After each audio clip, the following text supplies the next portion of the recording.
A ousadia e, claro, a criatividade dos traficantes, do crime organizado, são desafios diários para as forças de segurança. Volto com Vinícius Machado, né, Vini? Você tem aí os dados e, claro, que é uma estatística, como você falou aí no início do programa, que não nos deixa contentes como paranaenses, né? Infelizmente.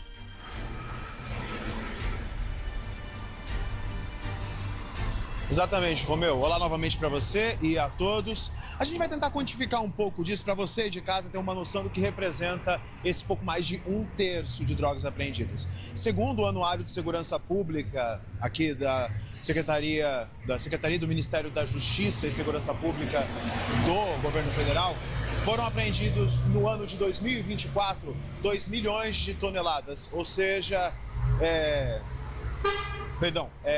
2 mil toneladas, errando o número aqui, são aproximadamente 2 milhões de quilos. Disso tudo, aproximadamente 770 toneladas foram apreendidas só no estado do Paraná, o que seria o equivalente a 770 mil quilos de drogas. Ou seja, é um volume muito grande, o que é equivalente a 36,5% de todas as apreensões registradas somente no ano passado, principalmente maconha e cocaína. E, Romeu, o Paraná, ele é escolhido pelas organizações criminosas, e isso não é à toa. Porque num país de dimensões continentais, e por incrível que pareça, o Brasil tem leis mais severas e mais rigorosas, embora não sejam aplicadas, do que os demais países da América Latina, muitos deles produtores desses tipos de drogas, como a cocaína e também a maconha. Entretanto, para poder ter acesso a alguns desses mercados consumidores, principalmente a Europa e a Ásia, eles precisam passar pelo Brasil. E o trecho mais curto passa pelo estado do Paraná. Para você entender um pouco mais sobre isso, a gente produziu uma reportagem e traz mais detalhes para vocês aí de casa. Veja. Era para ser um simples ônibus com turistas paraguaios. Só que não. As excursões eram uma fachada para os traficantes esconderem toneladas de drogas em fundos falsos, sempre com rotas saindo do país vizinho até o litoral. Às vezes, quem transporta o nosso agro para o porto de Paranaguá, o maior em exportação de grãos do sul do país, também leva drogas escondidas. Um motorista de 52 anos foi preso na divisa do Mato Grosso do Sul com o Paraná, levando 600 quilos de cocaína num fundo falso de um caminhão carregado de soja. Os cães farejadores não deixam barato. Teve 807 quilos de maconha no meio de uma carga de farinha, 113 quilos de pasta base de cocaína numa carga de grão de bico. Na hora de esconder, vale tudo.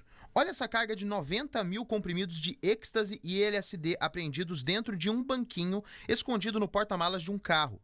Essa foi a segunda maior apreensão de drogas sintéticas da história da PRF no Brasil. E o que dizer de 8 quilos de haxixe marroquino escondidos numa carga de doce de leite? Sim, doce de leite. Isso é só a ponta do iceberg de um problema endêmico. O Paraná é, infelizmente, a maior rota de tráfico de drogas do país. Somente no ano passado, o estado do Paraná foi responsável por apreender pouco mais de 1/3 de todas as drogas que foram apreendidas no país. E não é para menos. As principais organizações criminosas que atuam nos crimes transfronteiriços, principalmente o contrabando de cigarros e o tráfico de drogas, querem levar essa produção para os grandes centros e também para os portos, com o objetivo de escoar essa produção para outros mercados consumidores, como, por exemplo, Europa e Ásia. O problema é que a rota mais curta passa pelo estado do Paraná, principalmente na BR-277. O trecho é fiscalizado pela Polícia Rodoviária Federal. Polícia Rodoviária Federal de Cascavel, a exemplo das polícias das unidades de todo o Paraná, ela tem um histórico aí de quase 100 anos de existência e nesse período foi desenvolvendo expertises policiais, técnicas de fiscalizações que facilitam e aumentam o êxito aí nas apreensões. Aqui no caso da região de fronteira, como é Cascavel, não é diferente. Aqui passa muito ilícito e a polícia acabou se aprimorando nesses anos todos para fazer essas fiscalizações e abordagem. Só a delegacia da PRF de Cascavel, que administra um trecho relativamente curto, apreendeu no ano passado quase 51 toneladas de maconha e pouco mais de 700 quilos de cocaína. Apreensões milionárias. Isso sem falar em 3 milhões de maços de cigarro. Isso porque não é a única força de segurança atuando na região de fronteira. Num único mês, o Batalhão de Polícia Militar de Fronteira tirou de circulação 20 toneladas de maconha que entraram no país por portos clandestinos, principalmente às margens do Lago de Itaipu.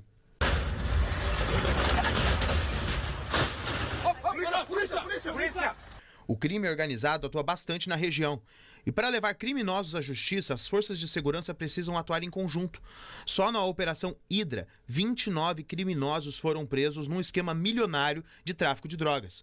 No período da investigação, a quadrilha chegou a movimentar 4,5 milhões de reais. O que não é pego em operação cai no flagrante, principalmente com a ajuda da tecnologia. Durante uma perseguição, um motorista bateu de frente com um guincho na BR-277 e depois fugiu a pé num matagal. Com um helicóptero e câmera infravermelha, o suspeito foi encontrado e preso. Além de dirigir um carro roubado, estava levando 400 quilos de maconha no porta-malas. O trabalho é constante e exige ainda mais esforço dos órgãos de fiscalização. Aqui como passa Foz do Iguaçu, Guaíra, quem faz esse transporte ilícito acaba caindo nas rodovias federais, acaba passando por aqui. Então a PRF está na estrada fiscalizando trânsito, fiscalizando pessoas e acaba, por consequência, também fiscalizando veículos que trafegam, transportando ilícitos. E acaba, por consequência, fazendo as apreensões. Também tem os pontos estratégicos de fiscalização, onde a PRF está monitorando isso, juntamente com outros órgãos, por se tratar de um corredor, de um local onde realmente os crimes passam para chegar ao seu destino.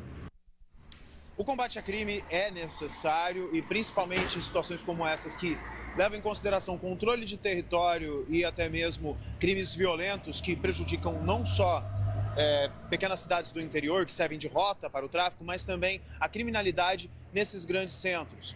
E até mesmo alimentam essas grandes facções criminosas. Para a gente complementar ainda com mais informações, agora pela manhã saiu o resultado de um levantamento feito pela Secretaria Estadual de Segurança Pública do Estado do Paraná, que já apresenta também um aumento no número de apreensões de drogas agora no primeiro semestre de 2025, se levarmos em consideração com o mesmo período do ano passado. Segundo o sistema de dados do Centro de Análise de Planejamento e Estatística, o CAP da Secretaria de Segurança Pública, foram apreendidos somente em 2025, nos 6 primeiros meses desse ano, 287 toneladas de drogas.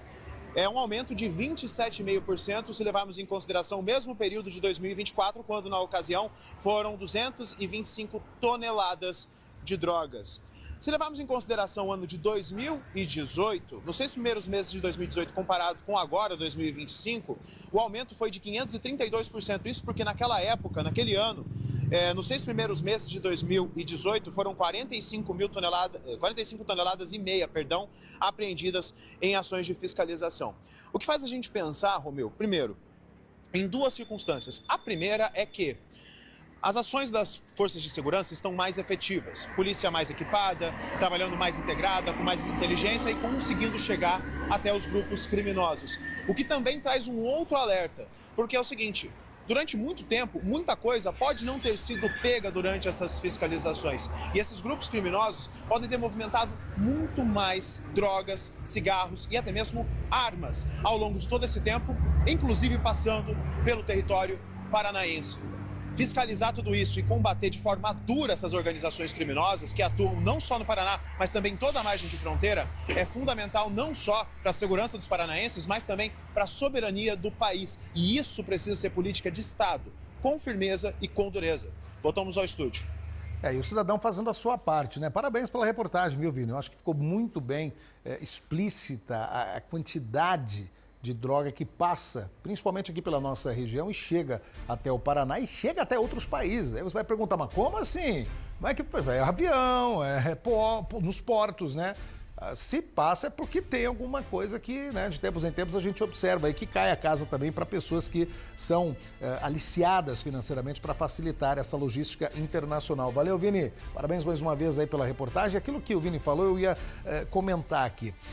Toda essa quantidade que você viu de drogas que foram apreendidas até agora não significa que é o total de drogas produzidas. Imagina o que passou, imagina o que está passando. É óbvio que as forças de segurança não conseguem 100%, né, tirar essa logística da droga de circulação. E essa logística mata, e mata muito. Não só quem está viciado e vai morrendo aos poucos, né, consumindo essa porcaria de crack, maconha, cocaína e tudo isso que a gente mostra, êxtase também, né, as balas, né, as drogas sintéticas, mas a logística também mata indiretamente e diretamente quem está trafegando. Eu já vi situações, já produzi reportagem aqui para a RIC, aqui para o Balanço Geral, de uma família que praticamente morreu nas rodovias aqui porque bateu de frente com um maluco que estava transportando muitos quilos de droga, né? Então, quer dizer, a gente começa a ver todas as consequências negativas disso. E, claro, a polícia, as forças de segurança fazem o trabalho e o cidadão também contribui, denunciando, contribui com um estilo mais cidadão para esse tipo de situação. E o crime organizado também, cada um faz a sua parte, com criatividade também, você viu só? Droga dentro de pote de doce de leite, então a criatividade é aquela situação. Por outro lado, a tecnologia também, né, vem de encontro para esse número ficar positivamente falando quando as pessoas são presas, né? Você viu aquele sujeito lá no meio do mato, lá não teve como, né? A tecnologia ajudou e pegou. Então, vamos fazer cada um a nossa parte, né?